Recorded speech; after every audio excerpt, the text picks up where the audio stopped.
जमात इस्लामी के अमीर हाफिज नईमुल रहमान ने नेट मीटरिंग का खात्मा हुकूमत का अवाम दुश्मन फैसला करार दे दिया। हाफिज नईम ने एक्स पर जारी बयान में कहा कि हुकूमत ने अवाम को धोखा दिया है। इस फैसले का मकसद IPPs माफिया को बचाना और अवाम से सस्ती बिजली का हक छीनना है। अब सोलर सार्फिन अपनी पैदा करदा बिजली सस्ते दामों फरोख्त करेंगे, जबकि ज़रूरत की बिजली महंगे टैरिफ पर खरीदनी पड़ेगी। हाफिज नईम के मुताबिक पावर सेक्टर में हुकूमत की तमाम पॉलिसियाँ नाकाम हो चुकी हैं। अब इसका सहारा बोझ अवाम पर मुंतकिल किया जा रहा है।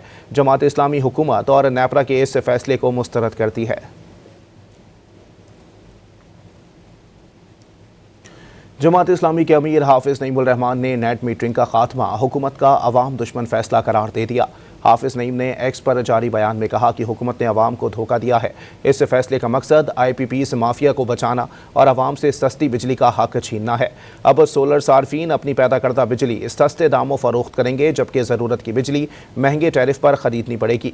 हाफिज नईम के मुताबिक पावर सेक्टर में हुकूमत की तमाम पॉलिसियाँ नाकाम हो चुकी हैं। अब इसका सहारा बोझ अवाम पर मुंतकिल किया जा रहा है। जमात इस्लामी हुकूमत और नेपरा के इस फैसले को मुस्तरद करती है।